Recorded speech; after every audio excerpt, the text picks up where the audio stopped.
It's the Slam Dunk. Oh, I'll tell you now. So Rawiri Waititi wants Māori to receive the state-funded pension at 57. Age 57. It's bonkers because all the evidence around the world shows that we're all living much longer lives thanks to remarkable medical research and interventions and the fact that we know that healthy living actually leads to longer lives. Nowhere in the world is the age of eligibility for state pensions coming down. Indeed, most countries are putting pressure on themselves to increase the age of eligibility. Only the Māori Party, or Te Pati Māori, is turning this into an issue of separatism and race around the funding of it and having it earlier. Honestly, Māori life expectancy is around 7 years shorter than the life expectancy of other Kiwis, and that's his basis for this brain fart. And sure, that 7 years is stark, but it's also been closing rapidly, and maybe he'd be best to try and work on policies that extend Māori lives further and get the age of life expectancy as close as he can to everyone else. Now, that would be a positive thing to do, but he's left to moan, and he has gone for the sort of overly simplistic headline that we should pay every single Māori, no matter what their circumstances, earlier than everyone else, upon turning 57, a full pension. What about those Māori who are really healthy and who live long lives? My son's great-grandmother lived to 95. Under this scenario, she would have been on the pension more than about half her life. What about Māori scholars and business people and pen pushers and office workers? Do we include them? Not all Māori are on the end of a hammer or a stop sign or stop-go sign 24/7. Te Pāti Māori are locked in a struggle with themselves, and they want you to think that all Māori are downtrodden, down and out, suffering, uneducated and deserve welfare for life. But that's not the case. In fact, increasingly, the stats show, and I've looked at this, the stats show increasingly Māori are getting educated to a higher level and getting degrees and professional jobs now more than they have ever had before. Now, should we still pay them or those people national super at 57? They're getting law degrees, commerce degrees. And if we pay Māori here at 57, then do we pay the 160,000 Māori across the ditch? Well, we'd have to pay them as well, wouldn't we? Because they're Kiwis, even though they're living in Australia, we pay them early too.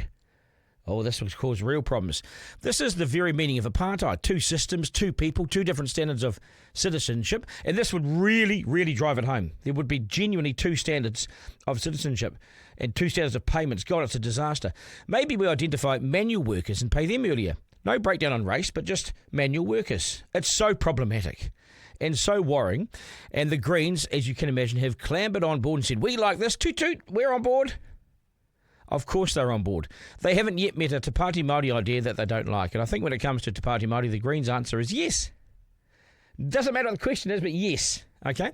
That means Winston, if you take this right to its nth degree and say, yeah, let's call it policy at 57, Winston would have been on New Zealand Super for the past 23 years on their paces. Willie Jackson would have picked it up 6 years ago. He would no longer have to wait another year or two for National Super. He would have been on it for 6 years. Not only would we have paid Willie Jackson $300K to be a minister, but would have chucked him another $20K for the last 6 years, each year, to be on the pension.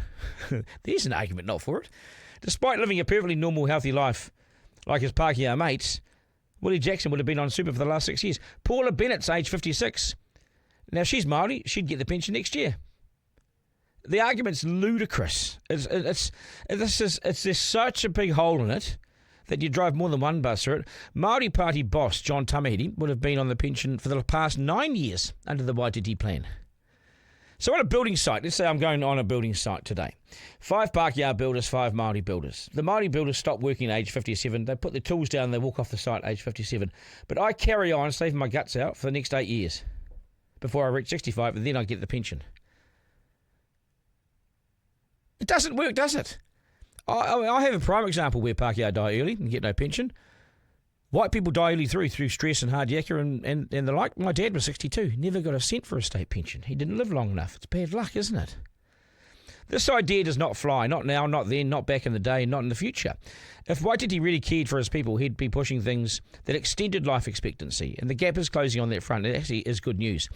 If we want to pay people earlier, it should come down to other criteria. Should manual workers be paid earlier? Well, it's probably a better argument than on race, but it still causes all sorts of problems. I mean, what's a manual worker?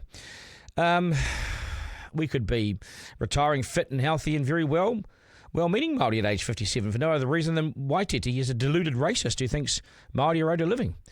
God, let's pay women later than men. Here's a good idea. Let's pay women later than men, or men earlier than women, because on life expectancy results, women live longer in New Zealand, so 4 years longer. For decades, women have lived longer than men in New Zealand. So on that basis, should all New Zealand men get paid the pension 4 years earlier? And let's hold the pension back from women. Let's delay New Zealand women getting the pension until they're age 69. How's that one going to fly? This is the problem, isn't it? You can pick any start. You can pick any sort of reason and make any argument one way or the other. For instance, Waititi says Māori do hard work. They work hard labour. They die early as a result. That's why we should retire them early. It's a nonsense because while 18% of Māori are deemed to be working in manual jobs or maybe labourers' roles, 11% of Pākehā are thought to be doing the same sort of work. And given the population for Māori in New Zealand is smaller than the non-Māori population, which is much, much bigger, there are more non-Māori doing manual labouring jobs in sheer numbers than there are Māori doing them. So that throws his argument out too, doesn't it? So on that basis, should all Pākehā manual workers or labourers retire early alongside their Māori mates? This doesn't add up, does it? And what about those many Māori who work in offices? Should they be excluded because that's not physical or demanding work? Do they live longer? We don't know. We can't say. In fact, New Zealand's become a really complex country in which to label groups of people at all. Because the thing is, so many of us weren't born here, we arrived here. And with that, New Zealand has become, and this is interesting, I just learned this today, New Zealand has become one of the small number of culturally and linguistically super diverse countries. Not just diverse, but super diverse. New Zealand is the fifth most ethnically diverse country in the OECD. New Zealand has one of the highest immigration rates in the world. One in every 4 residents in New Zealand was born overseas. 25% of New Zealand wasn't born here. Auckland's now the most diverse city in the world. 2 in 5 of its residents born overseas. New Zealand has 213 ethnicities and 160 languages that are spoken here. Paying everyone who retires at a certain age is the fairest way. Whether that be 65 or 67, whatever, it's got to be universal. And it's got to go up at some stage, that age. But certainly not down or backwards. This shows how out of touch and cornered Te Pāti Māori really is. They hadn't thought this through. But how's this? Does it get any more incompetent and worse than it already is? Because Labour reacted by saying, not much actually. They were tight-lipped at the beginning of this. They didn't say much at all. No, Labour. Your silence or your inability to poo-poo this is a problem. You've got to say it's mindless race-based funding. There's no place in health funding in New Zealand or under a future Labour government. Day 2 today, and Labour finally got there and ruled it out. But along the way, they showed us how confused and lacking in all sort of leadership they really are around these financial matters. And if you put Te Pāti Māori and the Greens and Labour all in one room, what do you get? Bankruptcy and civil war probably, and a mass exodus to Australia. Honestly, Labour should have found it easy to get rid of this idea, but they entertained it for at least 24 hours. Once again, Luxon's left there sort of, gawking into the wilderness, not having to do much to make his opponents look hopeless. They're doing it to themselves. Māori life expectancy is shorter than other New Zealanders, and we need to work on that, always. But paying them to retire before other New Zealanders won't address that at all. In fact, it's soft bigotry. It's also not very ambitious. Long lives matter, so let's work on that. And let's not accept this soft bigotry and these low expectations and constant handouts expected by Te Pāti Māori. Editor-in-Chief with Duncan Garner.